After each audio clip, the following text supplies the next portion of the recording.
Hi, and welcome back to Ag on the Edge. I'm your host, Louise Lampera, and joining me here today, we have a very special guest. As our viewers know, Ventura County Agriculture is one of the top 10 producing agricultural areas in the United States. Our 2.1 agricultural industry is part of the foundation of Ventura County and California's economy. And today, our guest is the woman charged with protecting and promoting that very industry. Welcome, Ag Commissioner Korinne Bell. Thank you, Louise. Hi, Korinne. How are you doing? Good. How are you? Good. I'm so excited to have you here. Well, thank you. I'm very happy to be here. So, looking forward to this conversation. But first, let's introduce you to our listeners Sure. a little bit here. You grew up in agriculture. Mm-hmm. You're from a multi-generational ag family. Yes. Here in the county. But you didn't pick ag as your first career choice. Mm-hmm. So would you tell us a little bit about your path and how you came back and Sure. all of that? Well, I could start with the multi-generational part. My ancestors were the first land grant in California. My ancestor, Don Manuel Dominguez, was the first governor of California. Wow. When the capital was in Monterey. So I have really deep roots in this state and in agriculture, farming and ranching. And so I grew up in Santa Paula, initially was an orange ranch. My dad's dream was always to own his own ranch and property, and my grandfather was in land real estate, and so he would buy and sell these ranches, and my dad would fall in love with them as a kid. And so his goal was buy something and hold on to the land. And so he bought the ranch in Santa Paula when I was born. And so I technically lived in Malibu for the first 3 years of my life, but all of my memories are in Santa Paula. And my dad had 3 agricultural businesses that kind of all depended on each other. And so one was the farming, and then the other was his cattle, and then the other was these animal feed stores. And so they were like a 3-legged stool. And he, if the cattle market was bad, hopefully the stores helped, keep the business alive. And then if, we had crop failure, then, so on and so forth. So the 3 work together. Kick a leg out of that stool, the whole thing falls apart. And so in going to school, I fell in love with Cal Poly in 6th grade. We went up for the Cal Poly bull test, and I recommend, if you want your kid to get into the college that they dream of, start early, because I had a goal in 6th grade. I am going to get to Cal Poly, and carried you all through high school. Yeah. Yep. And so that was my goal, get to Cal Poly. And I didn't really know what I wanted to do other than, I knew I wanted to work in agriculture of some sort. And because he had 3 kind of separate businesses going, I picked ag business as my major. So I did a little bit of fruit science. I did a little bit of marketing. I did a little bit of animal science, kind of combining all 3 of, the agricultural businesses that my family had going. And then when I graduated, I ended up working for the family for about a year. And I was commuting between his 3 feed stores. So one was in Malibu, where, that was his flagship store. One was in Ojai, and then one was in Canyon Country. And my sisters, my one sister Katie was managing the Ojai store. My sister Casey was managing the Malibu store, and Canyon Country kind of had a vacancy, so to speak. And so I kind of assumed that maybe I would just manage that store. My dad ended up selling that store and purchasing his cattle ranch up in Frazier Park, and that was kind of the culmination of his dream come true. And so that store was not an option anymore. So then I'm commuting between the 2 stores, kind of trying to get into the farming a little bit, help with the cattle as much as I can, really just trying to find my niche. And my sister was on maternity leave, and so I was managing, helping manage the Ojai store in her absence, and the paychecks came to the house. And I happened to look at my sister's paycheck, which was a big mistake. And I noticed that, at the time, this was a while ago, that she was making like $20 an hour and I was making $9.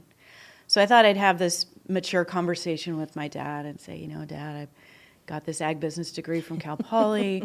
I really, want to take on more responsibility. And, what do you think about giving me a raise? And he looked at me and he said, well, you're not worth the $9 an hour I pay you. Oh. And that sounds like a terrible story, but it was such a gift that he gave me. And so I thought, all right, well, I'm going to go dig ditches before I work for you another day. And so I ended up taking the first job that came to me, which was teaching at a local Catholic school, in Santa Paula. And my first year, I absolutely hated it. But I was bound and determined I was going to give it my all. And so my second year, I had a wonderful class, and I fell in love with the whole idea of teaching, and decided to go back to school and get my master's and my credential.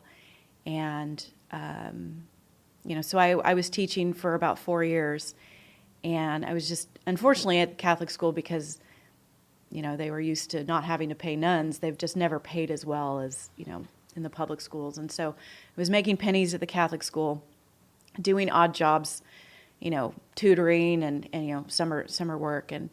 And so at the time, the ag commissioner's wife was the 4th grade teacher. And she had said, well, why don't you go work for the ag commissioner and do data entry? They're always looking for folks. And so I spent that summer inputting pesticide use reports from 7 a.m. to 4 p.m. every single day. Oh, that sounds thrilling. It was the world's most boring job. And I really do admire people who can do data entry all day, because it is a gift. It's not my gift. But anyway, they found out that I had this ag degree, and so they asked me, hey, do you want to go on a ride along with us? And I said, oh, sure. And so we went to Limonera, and we were looking at lemons destined for Japan, and I was like, this is kind of fun. This is a job I never even knew existed. And then I went on a couple more ride-alongs, and then they happened to have an opening, and I thought, you know what? Maybe I should give this a shot. And so I ended up talking to my principal, because I had just gotten my credential. I had just gotten my master's, and I remember talking to my dad, and he said, well, you're a teacher, you're not a bureaucrat. And and anyway, I remember talking to the principal, and she's a dear friend now, and incidentally was my 6th grade and 8th grade teacher. So oh, wow. Love our small community. And then I ended up working for her at the school. And she said, you're no good to me if you're looking out the window. And so I thought, I have to give this ag degree a try. And so I left teaching, and I went to the ag commissioner's office, and I never, ever looked back. Wow. I absolutely found my calling. And that comment my dad made about you're not a bureaucrat, you're a teacher. He really felt like, working for the government was like working for the enemy, right? And but once I started working for the ag commissioner's office, friends of his would come up to him and say, we are so glad we have someone with her background working in government, because we need that ag empathy. And so I think that's what I brought to the table. Was I coming from ag, I understood the complexities, and I could bring that empathy to the work that we do.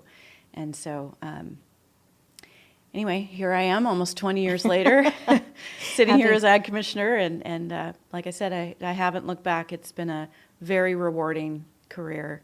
And the great thing about being an ag commissioner is you have to start from, you can't graduate from college and become an ag commissioner. You have to start at the bottom and work your way up. And so I can easily say to my staff, I have been in your shoes, I have done that job.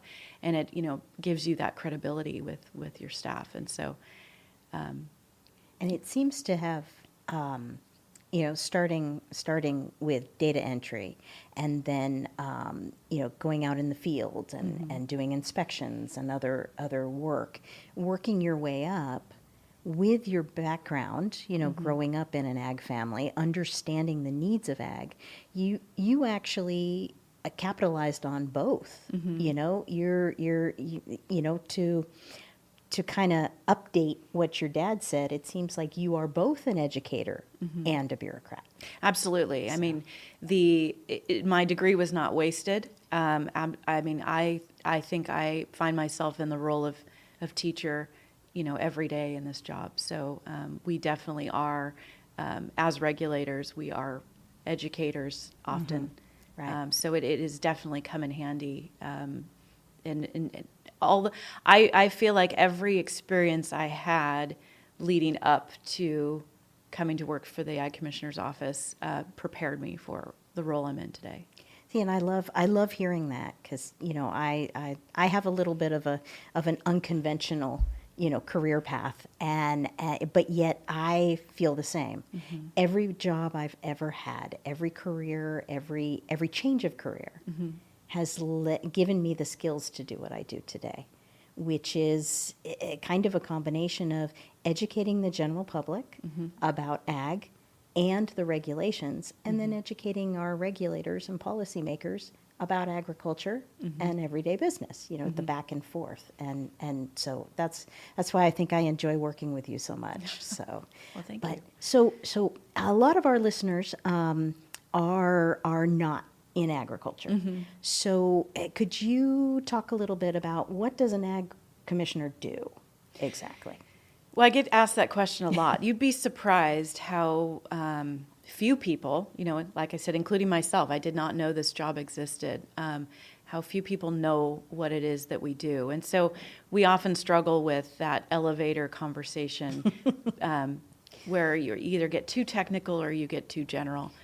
Well, feel free to get technical, and I'll ask clarifying questions. So. Well, the general, answer is we protect, people. We protect the food that we eat.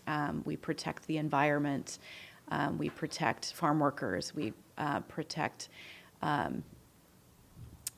food source. And so, but you can't do that without, the protect and promote, right? It's a balance. And so, yes, we are regulators, but, you protecting and promoting is not mutually exclusive. You need to be able to, ag needs to thrive in order to have something to protect. And if you don't promote ag, it doesn't exist, right? Right. And so we take that role very, very seriously in our office.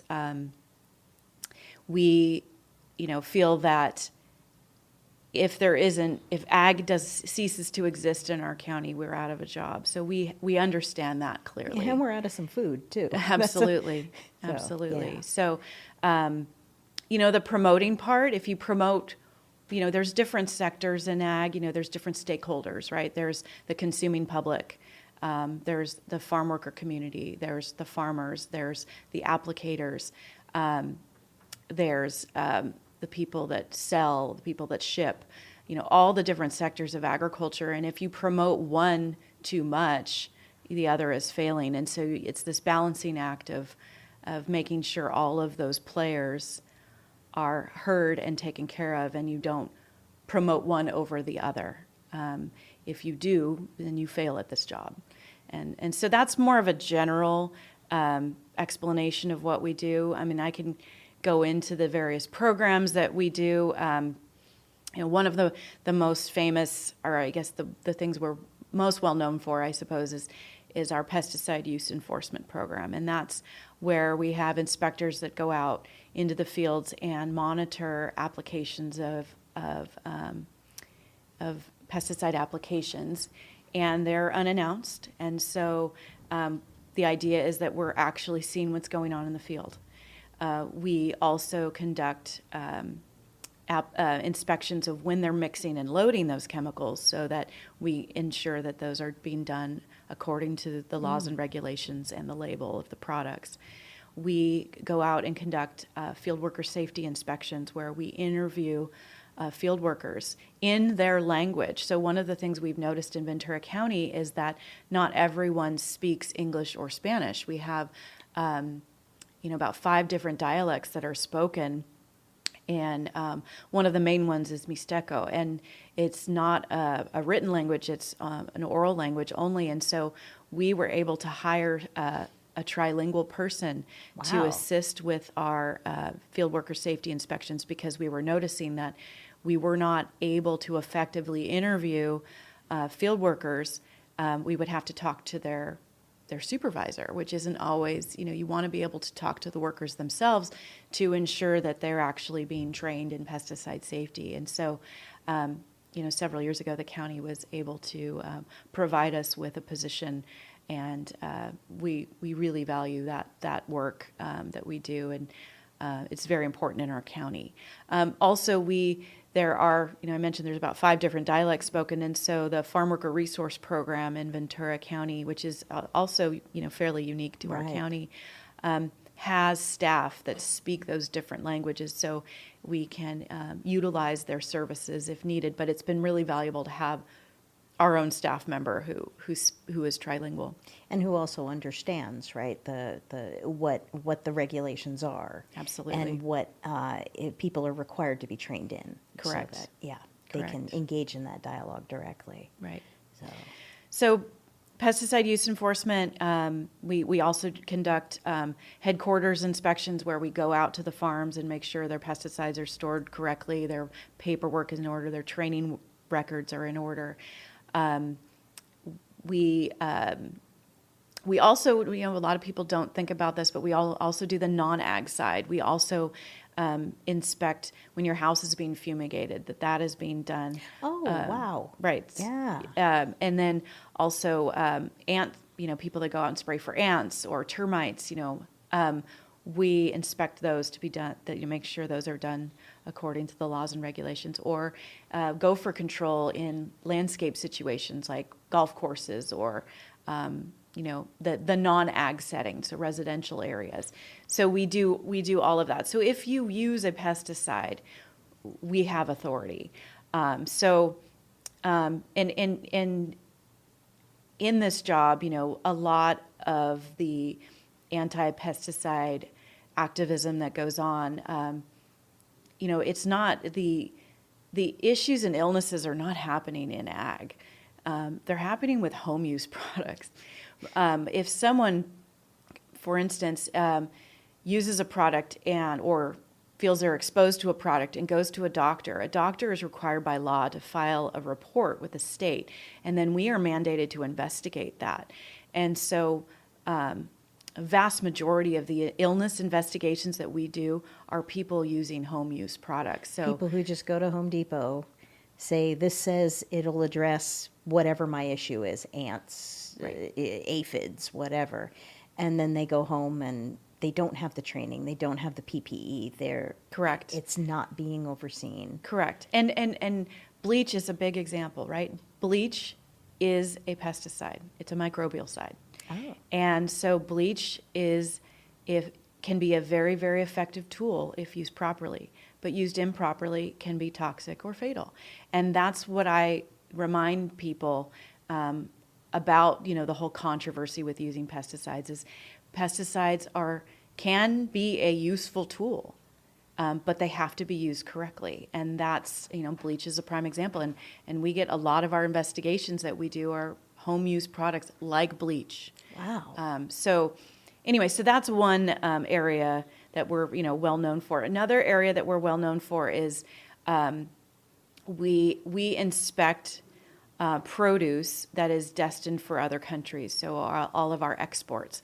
And, it's not entirely well known, but Ventura County is the number 5 exporting county in the world. Really? We truly feed the world.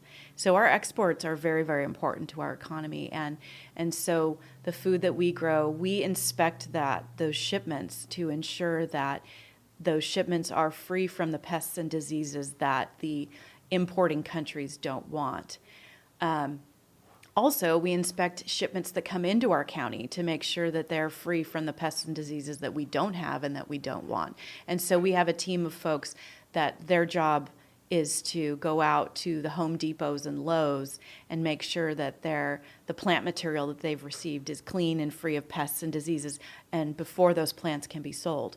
Or they go out to FedEx and UPS, and they open up boxes of plant material to ensure that they are free from pests and diseases. And we find things, and so we, if something is found, that plant material is put on hold, and it's either sent back or destroyed. And so that's how we protect our agricultural industry in Ventura County, is by keeping out the pests that we don't have, and we protect our trade by ensuring that whatever pests and diseases we have here don't leave our county, and we don't, send them on a shipment to another country, and that helps, contribute to the great reputation we have worldwide. And Right. so that robust program is what makes us, the number 5 exporter in the world. Now, it also helps that we have the largest vegetable seed distributor in the world located here in Ventura County. But we also, our number 1 export is not seed. It's actually, lemons and strawberries and blueberries. And, so we do export quite a bit here. So that's another program that we're, well known for. So that group also will inspect commercial nurseries and do annual checks to make sure that they're free from pests and diseases, and that those nurseries are only growing clean plant material. And so that, we also have a team that is very specialized. We are infested with an insect called the glassy wing sharpshooter, which vectors a deadly disease to wine grapes. And so we have a very robust nursery industry here in Ventura County. We're actually number 3 in the state for nursery. Really? And so in order to, again, promote trade, we have a team of folks whose job is to inspect every leaf of every plant that is being sent to parts of the state, wine-producing parts of the state, that are not infested with this insect. And so Napa and Sonoma, for example, take this program so seriously that all plant material is, if you're going to send plant material to Napa or Sonoma, it has to be sprayed with one of 2 chemicals, because these 2 chemicals are considered tried and true. And but that's how scary it is for them. But if we did not have that robust program, we would lose that market and not They be able. go buy from somebody who does have a robust program. Correct. Yeah. Correct. And incidentally, I didn't mention this, but we have been told that we have the most effective and robust enforcement program in pesticide use enforcement in the state. Really? So Wow. the ag commissioner system is unique to California. Every other all this other work in every other state is done through the state. And so because California agriculture is so critically important, the system was established where we have local control and local authority. Yes, we take direction from the state, but every county is a little bit different with the nuances and then what we grow. And so the idea is that you have local control and authority that are experts in your own area. And so the ag commissioner system is unique to California. So if you have an extra layer of oversight in California for food safety, and then if Ventura County has been identified as having the best enforcement program in the state, the food that is grown here is arguably safer than anywhere else in the world. Wow. And so that's something that we're very, very proud of here in Ventura County. Wow.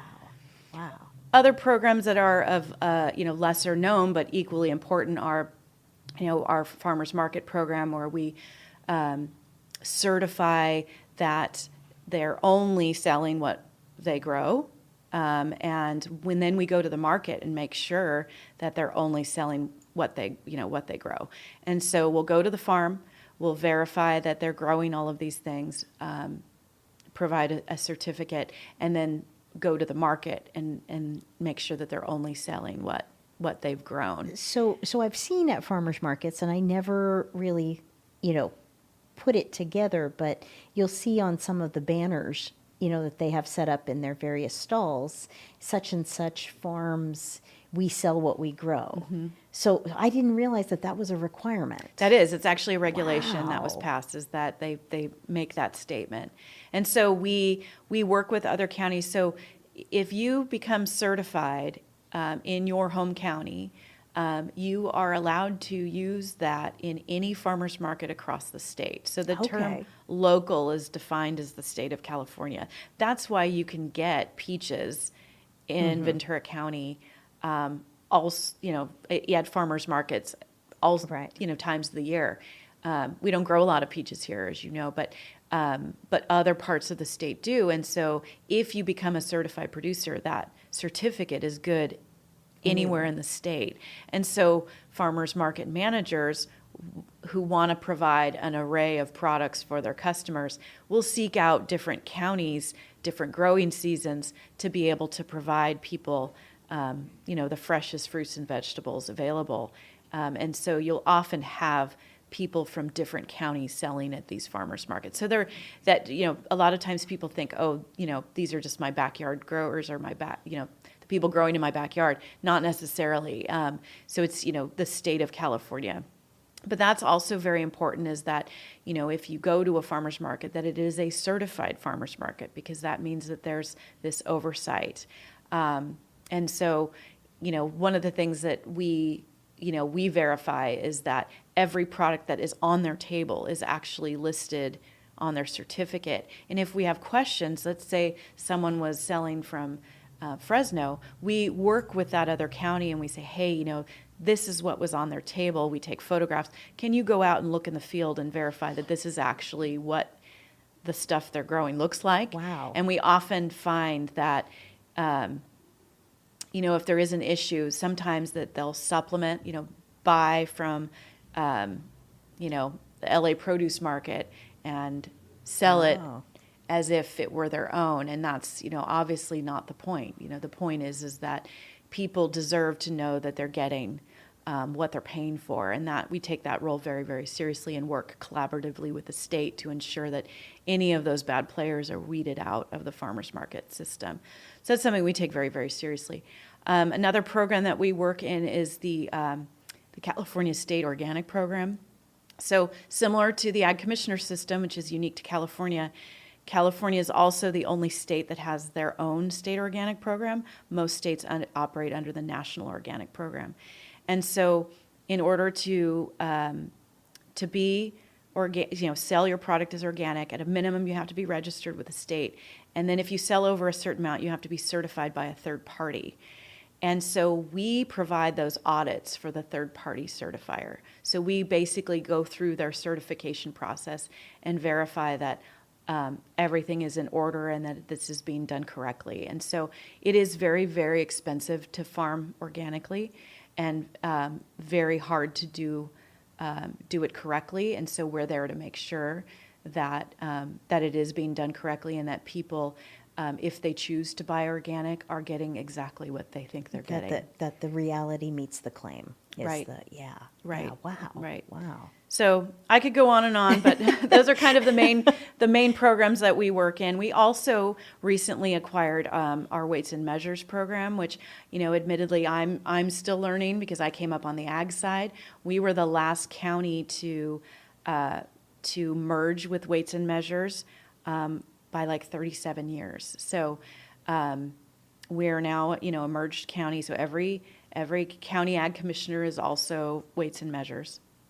And so the work that we do in weights and measures is entirely about consumer protection. So we go to gas stations and verify that you are getting every ounce of gas that you're paying for, and that you're being charged correctly for that. Those little seals. Correct. We will put the seals on the gas pumps, every gas pump, not just one seal for a gas station. Right. Every gas pump gets tested.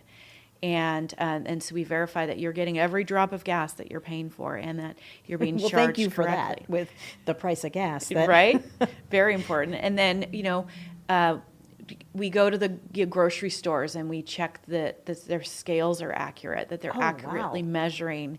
And so food that is weighed and then a price is based on the weight, we verify, we do package inspections where we actually take the food out of the package. We weigh the package separately and we weigh the food separately to make sure you're only being charged for the food and not the packaging material. Oh, wow. So we go to places like Target and we verify that the sticker price on the shelf, we will do like secret shopping. We'll fill a shopping cart up with random products, and then we'll go up to the check stand and actually check out, and then we verify that we were charged the advertised price on the shelf. And so we do that, in any place that has a scale, any place that sells retail. We'll go to where they sell jewelry, and we'll test jewelry scales to make sure, or we'll go to a packing house and test the scale where they're weighing these pallets of fruit and vegetables. So, or whatever. I mean, it's not just ag, right? It's, Right. any kind of, Wow. anywhere where they sell something by weight, or volume. Or volume, right? Something measurable. Measurable, Yeah. we are there Wow. testing. So propane tanks, the world of weights and measures is tremendous. And so we have a team of people that that's all they do all day long is consumer protection. And so we're very excited to have a combined department now and be aligned with the rest of the state and be able to provide that service in a unified. And listening, to you talk about, even the ag side. I've worked primarily with you on, how will this proposed policy impact farmers' ability to farm, things like that, and had those sorts of discussions with you. I had no idea how much of your office really is overall a consumer protection Yes. agency. From how food's grown, are people getting what the labeling is claiming, right? Do they know where their food is coming from? I just paid for a pound of oranges. Did I get a pound of oranges? Or I paid for 10 gallons of gasoline. I better not have only gotten 9.5 gallons, right? Right. So yeah, that you actually have a huge overall protecting the consumer focus. Yes, And, absolutely. yeah, I didn't realize, how big that was. That's amazing. Yeah. So, Yeah. Thank you. but I want to go back, to one of the things that you mentioned was inspecting incoming plant material, and to protect our farming operations here so that we're not importing pests. Right. Insects that, have no natural predators here. Right. And you kind of had a quite a welcome, right? after you were first appointed. And I think, you had phrased it as, this is something that happens once in an ag commissioner's entire career / lifetime. And it happened to you twice in the first few months, where we had not just one, but 2 pest infestations. Right. And can you talk about those? Sure, And sure. and the experience and Yeah. welcome to the job, right? Right. Baptism by fire. I mean, I did have the benefit of, I've worked for this department for many years, and I had the benefit of being the number 2 for 7 years, and I worked under 4 different ag commissioners. Oh, and so wow. I had the benefit of being able to see what the job was really like. Ed Williams, my immediate predecessor, he would have loved being in the situation. Not that it's a happy or good situation, but that was his, his area of expertise. Well, he's an entomologist, Correct. right? Yeah. And so I just remember thinking, oh boy, I can't believe this happened, practically the minute Ed's out the door. I mean, go figure. So, two things happened. One was the arrival of HLB in our county, so Wanglungbang, the deadly citrus disease that is spread by the Asian citrus psyllid. And that's the insect / disease that 5-10 years ago decimated Florida. Correct. Right. Good. Yeah. And they are basically, Florida is treating, because it is deadly and there's no cure, Florida's basically treating orange trees like a rotational crop at this point. The trees, they plant the trees, they know they're only going to live a certain time, and they're going to die, and they have to replant them. And I guess we should clarify that when we say deadly disease, it not to you or me. Correct. But to the tree. But to the citrus tree. To the tree, correct. Right. And so, a healthy citrus tree can live 40 to 60 years. Wow. And so you've got, now they're growing them and they're dying within 5. And so it's a very different model than what they're used to. And so we, luckily in California, we have been able to kind of watch what happened in Florida and hopefully learn some things. And so we recognized early on that control of the psyllid, the Asian citrus psyllid, is a key element in preventing the spread of Wanglungbang. And so we've had the psyllid in this county for many, many years. And can we just talk a little bit about where did it come from? I mean, how did it get to Florida?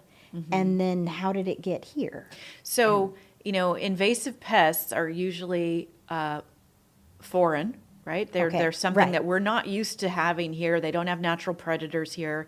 And so this was, the Asian citrus psyllid came from Asia, and it's done, and it's not us, it can't fly over an ocean, right? So this is all moved through human activity. And so it was first introduced in LA County through, it was a backyard citrus tree from, a very well-intended, someone living in a country in Asia sent it over to the family living in, it was like a little seedling. A cutting. It was a cutting. And that's tradition for their culture.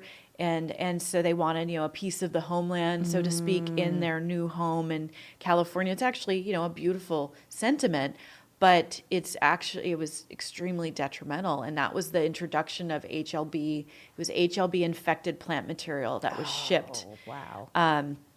It was found in Hacienda Heights. And that was the first, find of HLB in the state. And not an issue probably back wherever that cutting was sent from. Correct. Because that insect is native to there. Correct. And there are predators. Correct. There are, right. So, right. Okay. And so that's, so we know that these pests are moved through human activity. And so one of the things that we've learned with HLB is you have to control the spread of the psyllid, because the psyllid will feed on infected plant material and then go to a clean tree and feed on that and spread the disease that way. And so if you can keep your psyllid population down, you can slow the spread of HLB. So it's important to know that this insect itself is not deadly. If it, lands on you, bites you, whatever, it's not gonna bite you, but it's not, the insect itself, it's not. It's the disease that it spreads, and it's, as you mentioned, it's not deadly to us, it's just deadly to the tree. But this is good information for people, because now that we're actually dealing with what the quarantine means, we've been dealing with the insect for many, many years. And I credit the work of our agricultural industry in being so diligent with the applications of pesticides that were required to keep these populations down. So required by the state? By the state. Okay. These are protocols that are developed, through science on how best to control these populations. We held the insect off at bay. 8 years longer than predicted. Wow. So usually the disease follows the insect by 5 years.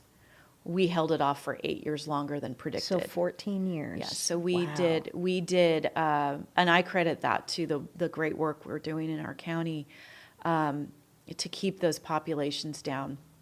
And so, unfortunately, we did find the disease. It was in a backyard tree in Santa Paula, so not in commercial ag. And so it has been slowly but surely spreading. We're up to 82 infected trees. And because again, we learned lessons learned from Florida, you have to get rid of the source of bacteria in order to not provide, the ability for the insect to spread it. And so it is absolutely essential that those trees get removed. And so the state has come, once HLB was found here, the state came in and a quarantine was declared. That was about a month after I started. And so there's all the protocols that have to go into place. So there's, survey that's being done, and again, in people's backyards, treatment that's being done, and tree removal that's being done. And so, and it's very, very important that people cooperate with those treatments. The treatments are being done by licensed professionals. They're being monitored by our office to ensure that the licensed professionals are doing their jobs correctly. And it's not your office that is saying you have to apply this and that on these timelines. This is actually something developed by the state. Correct. Yeah, we're helping support because we're the local agency and we're on the ground and we know our community. But yeah, no, this is actually being done by the California Department of Food and Agriculture and the USDA as well. Oh, okay. Yeah, so the United States Department of Agriculture. And so we are just, the local people on the ground, and so we're helping support their efforts. They dictate how this quarantine works and the protocols, and we assist with that work. And so if someone, does not, refuses survey, refuses treatment, or refuses tree removal if an infected tree is found, then warrants are issued. And so Really? yes. Oh, wow. And Okay. so we've just recently had a batch of warrants that were served, and so those allow the state to come in and perform the work that they need to do to. And now the goal isn't right to living in Ventura County. One of the best things is you could almost stick a 2x4 in the ground and something will sprout and you'll get a beautiful plant and maybe some fruit even, right? The goal isn't to prevent people from having these backyard trees, which No, we all it's to enjoy. protect them. The goal is actually not just to protect them, but to protect our industry Correct. as well. Well, and sometimes when we say save our citrus or protect our industry, it doesn't actually hit home to the residents. Right. I mean, the ag industry understands what this means. They've seen it. They know it's a death sentence. They know what it means. But really, people have to understand, and it has to hit home. And so when we explain, this will kill your backyard tree too. Right. This is not just an agricultural pest in some faraway place. This is actually it is indiscriminate. It will kill your backyard trees just as easily as it will kill, actually more so, because Right. commercial ag is monitored and treated. So when people understand that there's no cure, it's indiscriminate, and it's going to kill your tree, people have to understand how it impacts them sometimes. Yeah. And so that's where CDFA has not been effective in communicating that message. We step in and try to provide that, local touch. And in many, many cases, we've been able to explain to people how critically important this is for everyone. Right. And so we've gotten a lot of cooperation just through, diplomacy, so to speak. So that happened the first month. And then when you say quarantine, what is that mean exactly? So it means a number of different things, but the most basic is that there are limitations on your ability to move your product. So farmers, if they're in a quarantine area, have to do some kind of mitigation in order to move their fruit. So it's you can't freely move your fruit from one place to another. And so, and those mitigations vary.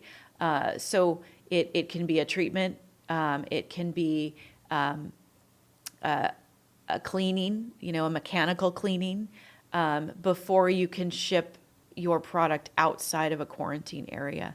And so there are, where the HLB was found, there was a 5-mile radius drawn in every direction from that site. Wow. And so that 5-mile radius did include 2 citrus packing houses. So if you are growing in a quarantine area, you can freely ship to a packing house within your quarantine area. Because it's in the area. Yeah, Right. yeah. Without mitigation. And so once the fruit is cleaned and packed, it's considered not a host for HLB any longer. Okay. Because again, it's that psyllid, tiny little insect that spreads it. So once it's been gone, the leaves and stems are taken off, it's been cleaned, it's been washed, and it's been packaged, it's no longer a threat. And so it can then leave the packing house at that point and not be considered a host and not have restrictions on it. But if one of those farmers within the quarantine zone was also one of these certified sellers at the farmer's market that was outside the quarantine zone, they wouldn't be able to bring that crop Unless outside. they can prove it was commercially cleaned. Wow. Yeah. Wow. So Which doesn't happen often with Right. a certified producer, because they're generally a smaller grower that's not right. commercially, Right. not going through a packing house. They're doing it themselves. Right. So there is an impact on farmers' ability to, the whole export business that you were talking about. That impacts farmers' ability to sell what it is. Definitely. That they And create. this was an issue when the second quarantine popped up. So Okay. so about a month after HLB was first found in Ventura County, the Queensland fruit fly was discovered in a Thousand Oaks residential neighborhood. Again, also a residential neighborhood. The second fly triggered a quarantine. And so the first fly was an anomaly. And when they found the first fly, I actually had someone from the state say, "Oh, don't worry. This is so rare. We're never going to find another one." They had found it in 2 different cases, one in the 80s and one in the 90s in like San Diego and Los Angeles. They never found another one. So no quarantine was ever established. So that's how rare this insect is. And so, of course, it's 2 months on the job. The second fly is found. Of course. And the first quarantine of its kind in North America was Wow. declared in Ventura County. Oh. And so the Queensland fruit fly is one of the worst, if not the worst, damaging agricultural pests in Australia. And so Australia grows similar things that we do, we have similar climates. And so we don't know what its potential is here in California. We don't want to find out. And so this was, taken very, very seriously. So again, a lot of this was found in a residential neighborhood, but it had an impact on surrounding ag. Ventura County is really unique in California in that we are equally ag and equally urban, which provides its own set of challenges. Monterey County, for example, is twice the ag, but half the people. And so we are truly unique. You have counties that are very, very ag-oriented, and you have counties that are very urban. We are half and half. And so that provides its, unique challenges. So even though the insect was found in a residential neighborhood in Thousand Oaks, the quarantine that was declared, it was a 4-mile radius in this case, from the find point, it impacted about 100 farms. Wow. And so those farms had to undergo a series of bait treatments that had to be monitored. They had to do it every week up until harvest. And so the idea behind the bait treatment is that it wasn't a broadcast application. It was a very targeted spot, like say on the tree, it would go on the bark of the tree. And so the insect would be attracted to that spot. And it had a pheromone in it, which would attract the male species of the insect, and then insecticide in it, which would then kill the insect when it hit that spot. So, that's kind of evidence of the science behind this. And, you don't have to broadcast pesticides. You can just do a very targeted, and they called it a bait treatment. And so these growers had to do this every week up until harvest. And if they missed a treatment, it starts over. Wow. So it's really rigorous protocol that was required for these growers. And so, when you've got shrinking profit margins, like, the lemon industry has really been suffering due to foreign competition and other factors. So you've got an industry that's barely, breaking even.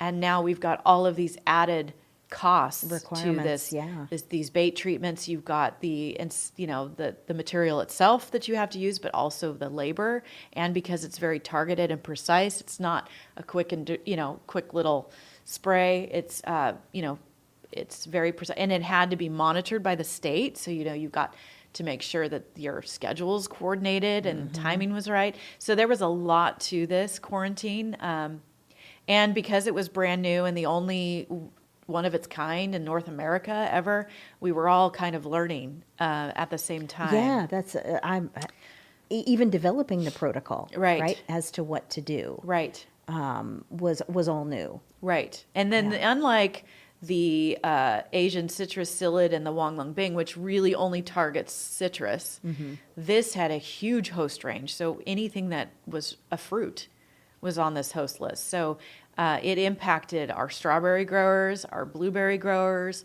as well as our citrus growers and our avocado growers. So it was a very, very interesting process. Wow.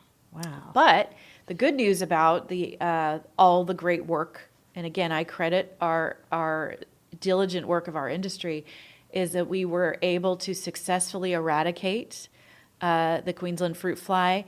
And our county even received an award from the USDA. Wow. One of the highest awards that the USDA provides us and other counties who were also successful in eradicating their quarantine. So ours was unique to the Queensland fruit fly was unique to Ventura County, but there was simultaneously a medfly quarantine going on, an oriental fruit fly quarantine going on. And so those other counties also received, because they were able to successfully eradicate their fruit fly infestations. 2023 was a very strange year when it came to fruit flies. It was just this explosion. Well, it was a wet year, right? Our Yes. second wet year. Yeah, And, they attributed that, but again, they know that these flies are moved through human activity. So there's a lot we're looking at commerce, and how that is regulated. So, just to give you an idea, on an average year, we have about 75 fruit flies that are found. We had over 1,000 found in one year. Wow. So that was not just in Ventura County. Right. But, and so it was a very, very strange anomaly type year. And so anyway, we there was a lot of work being I know one of some of the work that your office was doing, and we kind of helped a little bit, but was also a public service campaign, outreach, because this was happening right before the holidays. Correct. Right. And what do people do during the holidays? They come home to mom and dad's place, grandma, grandpa's place, and before they leave, that, hey, go pick some of the oranges off my tree in the backyard. Go, or take these lemons or whatever, and you had a huge public campaign about don't move your fruit, which I thought was brilliant. Right. and Well, again, these fruit flies are moved through human activity. Mm-hmm. They've proven that. And so, a very innocent act, can be extremely detrimental, And so we're a mobile society, we were dealing with the Queensland fruit fly here in Ventura County, but simultaneously in LA, we were dealing with medfly and in, Riverside and San Bernardino, these Mm-hmm. counties that, people, they go visit grandma in Riverside and she hands you a bag of oranges, and then all of a sudden we've got medfly that we're dealing with. So Right. it was it was really critical that we explain to folks that don't share your citrus, don't share your backyard fruit, don't share fruit. Eat the fruit, consume the fruit, Enjoy where it, it's grown, right. enjoy your fruit, because it's not harmful. It's just the pests that you could be spreading could be very, very detrimental. And so that was, an interesting campaign of, Yeah. kind of like the firewood, burn it where you buy it kind of thing. It's like consume your fruit where you grow it, because this very innocent act of sharing can be very, very detrimental. Right. Wow. And present a risk that, no one would necessarily have thought of. Exactly. And so that clearly is and will continue to be, right, quite a challenge, Right, for agriculture here in Ventura County. The need to be ever vigilant through your office's inspections, keeping abreast of other quarantines in other areas, what could be coming our way, and the like. But that's not the only threat that our local ag industry is facing. right. The list is probably a foot long. Absolutely. But from water to like the urban encroachment, things like that. But what, in your opinion, from your viewpoint as the ag commissioner, is one of the biggest threats that we face? What do you see as being a huge challenge to keeping ag viable? It's kind of like the expression, death from a thousand knives. I feel like it's a lot of things that are impacting ag versus I don't see one, I can call out a few. I don't see one as being, this huge overriding factor. I think the sheer amount of challenges that our growers are facing is what makes it so difficult. I mean, one of the things that I, love about Ventura County's agriculture is, we have a very progressive set of farmers here. They're innovative. They have been hit by natural disaster after natural disaster, Yes. and they have, foreign competition, labor shortages, water, land availability, all of the traditional things. But then on top of it, all of these natural disasters. It's just we are very, very resilient here in Ventura County, but even very, very resilient people hit their max, hit their wall. Every rubber band runs out of elasticity. Exactly. Right? Yeah. And so, you do wonder, gosh, what's next? What's the straw that's going to break the camel's back here? But I would say it's a combination of various challenges. I know there was a study that came out, by Cal Poly recently about the rising costs, the regulatory costs. Yes. And that's a challenge. Shrinking profit margins. I mean, one of the things that we talk about, one of my jobs prior to taking on the role of ag commissioner was I did the crop and livestock report every year. I did it for 12 years. And you notice that $2.1 billion mark was very stagnant. We hovered around $2 billion for, a decade. And just so that our listeners understand that annual crop report is a report of the gross revenues. Correct, of everything right? that's grown and produced in Ventura County, but gross revenues only. And so when you have a stagnant number like that, right. we all know, I mean, even if you're not a farmer, that costs are going up, right? Right. I mean, my $16 salad is now a $25 salad, but the growers are not getting that their costs are rising, their profits are staying stagnant, or their gross revenues, I should say, are staying stagnant. So their profits are shrinking, and so that's a big problem. Are people willing to pay more for their creative strawberries? Well, and where is that more going, right? Because I think that Cal Poly study that you mentioned, and I'm hoping that in a future episode we can bring one of the report researchers here and talk more about it. But what they found is that in a 14-year period. And these are rough numbers coming from me because I don't have the report in front of me. But in like a 14-year period, the cost for ag to comply with the regulatory requirements in the state of California increased something like 1,700%. Right.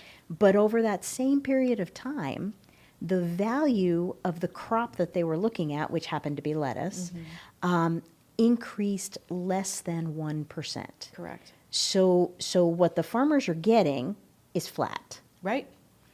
But what the farmers are paying increasing. Is actually, a Mount Everest climb. Absolutely. So, yeah. I think that is a huge challenge is, how much longer are people going to be willing to operate at a loss? And that's a scary situation for ag. I think foreign competition is a problem. I know it's definitely impacted the lemon market here in Ventura County. Scarcity of labor, that was a challenge, before, this has been a challenge for many years in this county. Right, and so, who knows what's going to happen, moving forward. And so there's definitely some uncertainty there. And then the general ones, when you're competing, you have a limited finite amount of land and you have a limited finite amount of water. And so, the competition for that is a challenge. And then, you've got this pressure to reduce the use of pesticides, which is great, but you've got this looming in our mobile society. We just discussed the pest threat, right? And so tools are being taken away for farmers to deal with these invasive, deadly pests, and no new tools are coming onto the market. And so farmers are losing their ability to fight their battles with these invasive pests. I mean, people need to remember, like, farmers don't use pesticides because they want to. They need them. They use them because they have to. It's one tool that they use. Right. And they're very expensive, right? So they're not applied indiscriminately. They're applied as a last resort in most cases. And so, and under a directive in a lot of cases, right? Right. And, in the case of a quarantine, they have to apply. Yeah. So, but people forget that pesticides are used to control pests. So, back in the day, I remember my dad saying that, you'd bite into an apple and that little cartoon of lowly worm, Yeah. He's all, that actually happened. Every time you bit into an apple, there was a worm in it. People forget, like, that we don't want that as consumers, right? We don't want worms in our apples anymore. So we're not, for the most part, people don't want to buy produce that has, holes in it, right? Right. Evidence blemishes, evidence that pests have been there. So people have forgotten that we use pesticides to control pests. It's not because we want to. Right. And that's where our job comes in, is to make sure that they're being used safely. And we take that role very, very seriously. Yeah. Yeah.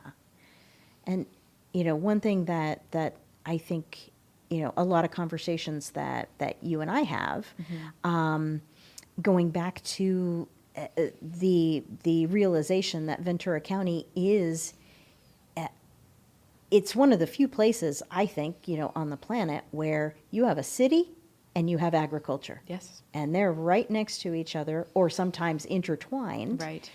And, I know a lot of the conversations that you and I have is how do we balance, right, the need for more housing for the cities to continue to develop and grow to support, a viable overall economy versus what that sometimes inadvertent, sometimes unintended conflict Right. between the two are. That I think is something very unique, a unique challenge to our area. Absolutely. The ag-urban interface, as we Yes, say. yes. It does, and it is, I mentioned earlier, Ventura County is unique in Right. that way. Right. We have, Kern, Tulare, Fresno, they're very ag-centric counties. Orange, LA, San Bernardino, urban counties, right? Some counties in Northern California. Ventura County being equally ag and equally urban, we still rank in the top 10 in the state, which means we rank in the world. We are still a viable contender statewide. And so that ag is worth protecting. But we also live in a beautiful, temperate place that everyone wants to move Right, to. right. And so we have to balance that,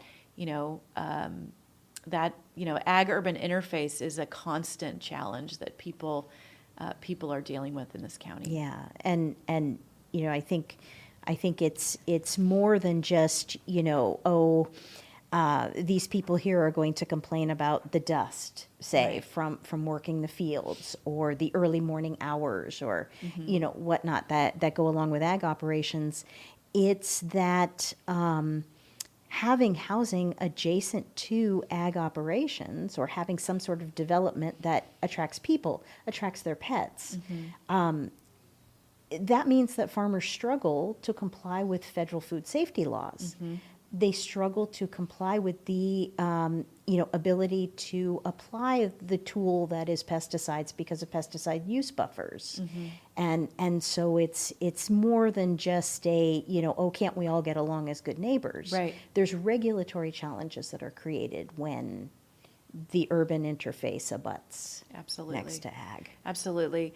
We often get people who have moved into the area who will call our office and complain. And it's like, you moved into this area because you were attracted to its beauty. You moved next to ag because you loved the look. But many people are not tolerant of the inconveniences that living next to that look provides.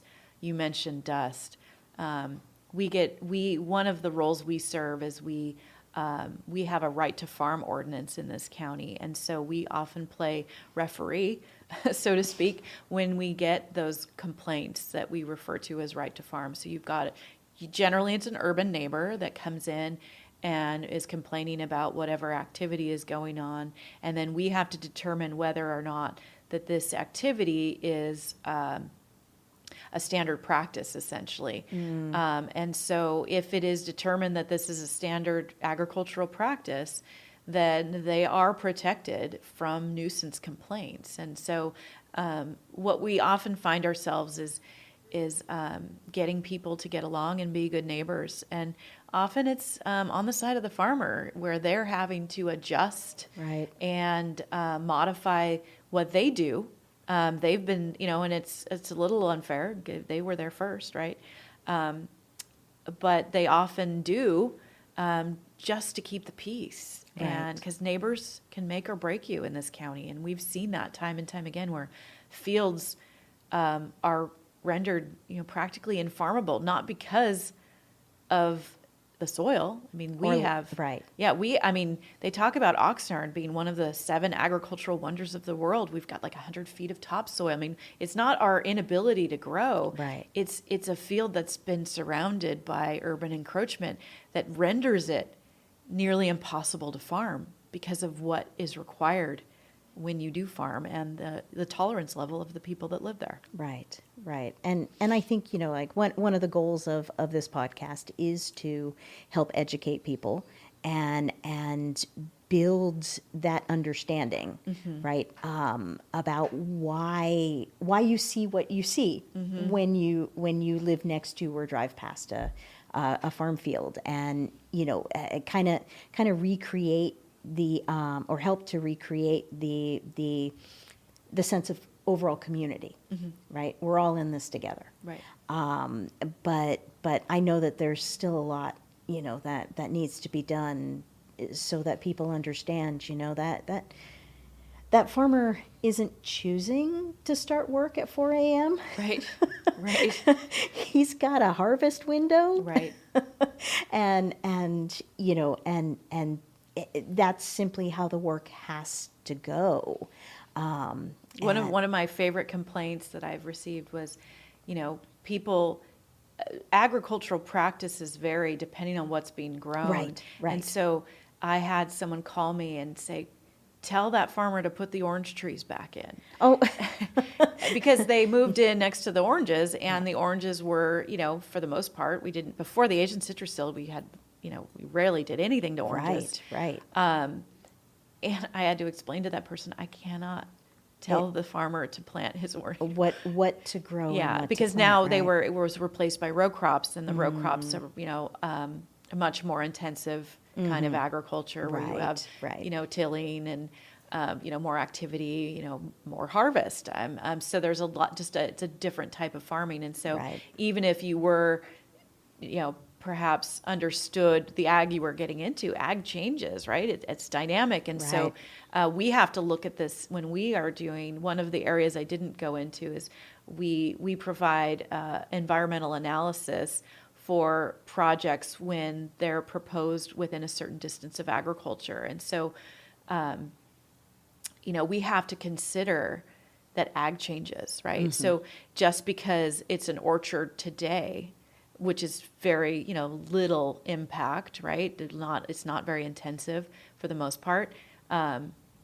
We have to anticipate that this could be strawberries tomorrow, right? Which is, much more of an intensive kind of farming. Right. So, so keeping that in mind when we do that, is ag will change, and can change and will change, and has to change and to has survive. to change. Right. And that a lot of it is driven by. In fact, I'm gonna actually claim that all of it's driven by things that are really outside of the farmer's control. Right. Right.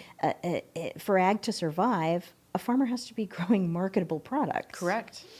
And for those products to be marketable, it has to be there has to be a support system behind the farmer to get the export, to protect the crop from pests and the like. And so some of the changes we're seeing, lemons being removed in favor of avocados, right? Is all being driven by these external forces. Right. So, Right. yeah. I mean, you think about how our county has changed over time. I mean, we were a sugar beet county. Right. Then we were a walnut county. And then, for many decades, we were a citrus county. And now, strawberries, since, 2000s have, outpaced lemons, tremendously. And so who knows what the next decade will be like? Who knows what the next crop will be? So we have to be, we have to have that adaptability and be able to change. And it does. We are, it's not that people didn't want to continue growing those things. They needed to. Right. They needed to adjust. And but then any community, any organism, let's say, right? It's grow or die. And that's simply a fact of nature. Yeah. So looking at, some of the changes that are happening at the county, one that strikes me is over the last 5 years or so, maybe a little bit longer, we're seeing an influx of women leaders in agriculture. We're actually seeing an earlier guest, Lisa Tate, is one of a large group of women actually who returned to take over the family farms. Daughters returning to take over the family farms, and now Farm Bureau leadership is female. CoLab leadership is female. I'm the first You're female the ag first commissioner. female ag commissioner. You know, what do you see, you know, for the future? What do you think about this change, and you know, how is what we bring as women to the table going to benefit agriculture? I am super excited to see Farm Bureau, CoLab, Ag Commissioner's Office, UC Cooperative Extension, all work to support agriculture together. And, you know, whether it's women or men, it's exciting to see that happen. Yeah. In my experience, you know, it didn't, you know, people didn't work together. We had our kind of separate duties and roles, and I've always felt that if ag, I mentioned to you earlier, you know, I've always felt that if ag could work together, it'd be a powerhouse. And so it's really exciting is seeing that collaboration right now. It's happening. We're seeing Farm Bureau work together with CoLab, and we're seeing things get done.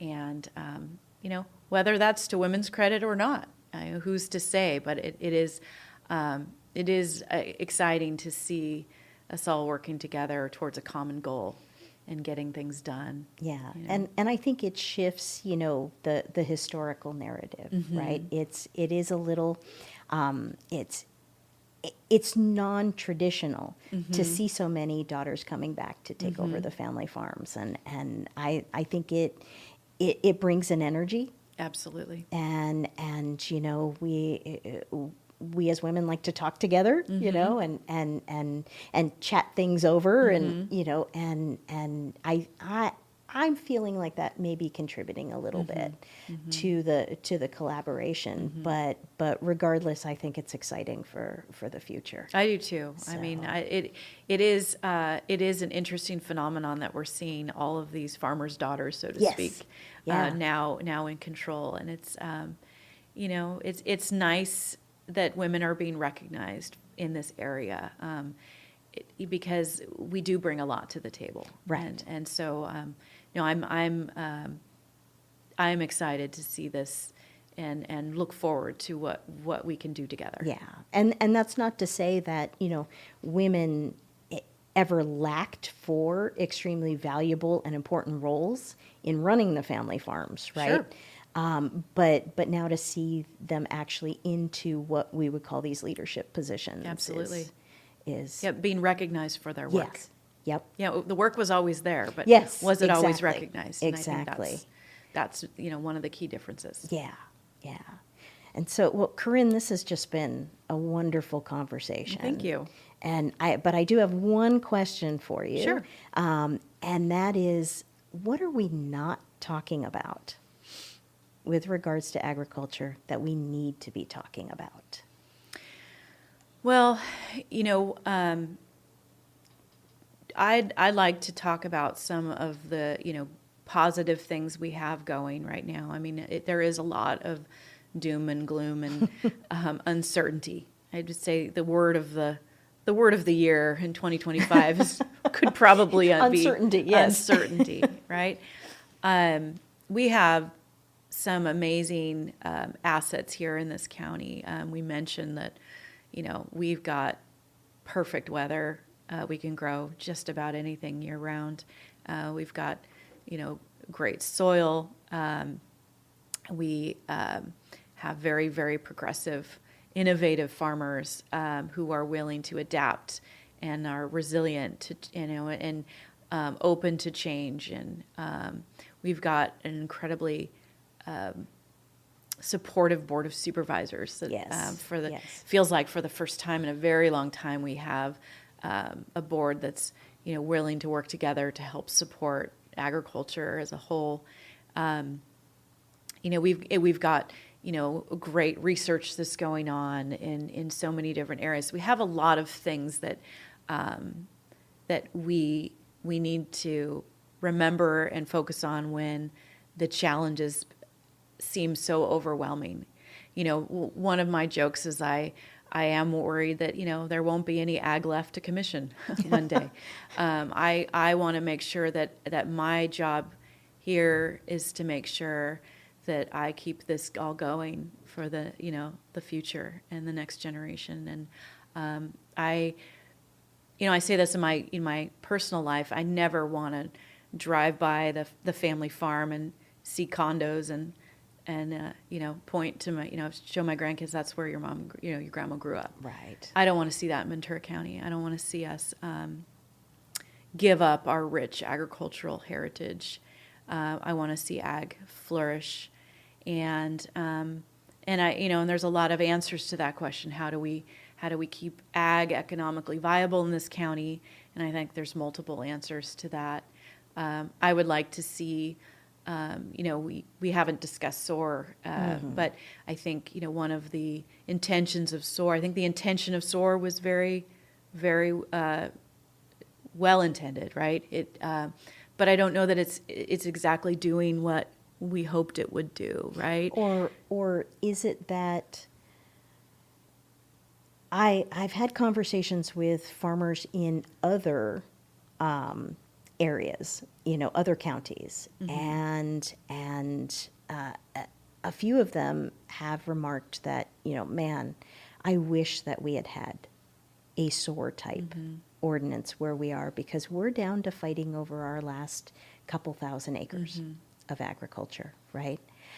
I'm wondering if the conversation is that SOAR has succeeded so well in preserving our agricultural land that now, how do we improve it to save farming itself, correct. right? That's what, I think when you look at the intention behind SOAR, and growing up, I was always told, SOAR was, a bad thing, right? It was hindering farmers' ability to be profitable. That's kind of the mindset I had. But then, in this job, I've talked to many farmers who felt that, the intention was really to keep those land values to where you could continue to farm. Have we achieved that with SOAR? I think that's one of the questions we need to ask. And Right. is that, are we really saving our agricultural resources? We know we have to allow ag to be profitable. And so I think that some discussion needs to be made on how we do that. Right. And I think there's a lot of answers to those questions, and people who are a lot smarter than I am need to come to the table and talk about how we can work together to face those challenges and maintain this very, very important agricultural heritage in our county, but also allow that heritage to thrive and be sustainable economically. Sustainability is one of those terms that's got 100 definitions and not a single one. Yes. And one of them is you have to be economically sustainable too. And I think no one would argue the fact that not a single business, not a single industry today is the same as what it was 30 years ago. Right. And until we can address what does agriculture need today as an industry, right? How do we add value added? Correct. Either food processing, other ag tourism, Right. Things like that. Until we start having those conversations, how are we addressing the ag industry of the future? Right. And, we talked about, keeping people in farming. Well, one issue is allowing the next generation to be able to build a home on their own farm. Not for, Right. not to be able to rent out and make a profit, but to actually live on that farm and keep that farm going versus buying a house somewhere else. So I think we need to think about things like that. Right. So I think, again, the intentions behind SOAR are great, but I think, you mentioned this was written in the 90s, right? Right. Things have changed, and I think that, it may be time to take a look at some of these with the intent that we all want to keep ag in this county, right? Right. It's just, how do we do that? How do we do that, and how does the language within the actual ordinance itself, right? Because what we see is with policy, with regulation, the devil's in the details, right? And so how do we readdress to meet the intent and what the citizens of Ventura County have clearly expressed they want, keeping ag. But what does ag look like today? Right. Is the part that we're lacking. Just like Right. the complaint that I receive, make the farmer put the orange trees Right, back. right. We can't do that, Can't do right? that. We can't burden the farming community with an unprofitable albatross on their backs, right? Right. We need to be able to allow them to be able to be economically sustainable and profitable. Otherwise, it won't, the next generation's not going to want to farm. Farming's hard. Farming's, difficult. Or even if they want to, they're not going to be able to, Right. because of the disparity in our gross revenues not Right. increasing, Right, while our costs are. right. And how do we shift and allow for more than just cultivation? Absolutely. Yep. Yeah, and like you pointed out, the whole succession to the next generation. So, some challenging discussions, Absolutely. I think, ahead, but necessary ones. Absolutely. And ones that I think we need to continue to push, our electeds, leadership, and the agricultural community to start having. Absolutely. What we have is worth fighting for. And I think we Absolutely. need to keep that in mind, is that this county, this agricultural heritage, this, our being a top 10 contender is worth fighting for, and keeping us relevant. Absolutely. Absolutely. And even, could we expand it? Right. Right. Right? I mean, there's like you said, Ventura County has so many unique things that make it such an agricultural powerhouse. Right. So, Well, we're working in the right direction. I mean, seeing ag work together is a great step. And then the other things I mentioned about a supportive board, having world-class research going on right in our door, backyard. I think we've got all the elements available for success. yeah. We've just got to keep fighting, and it's worth protecting.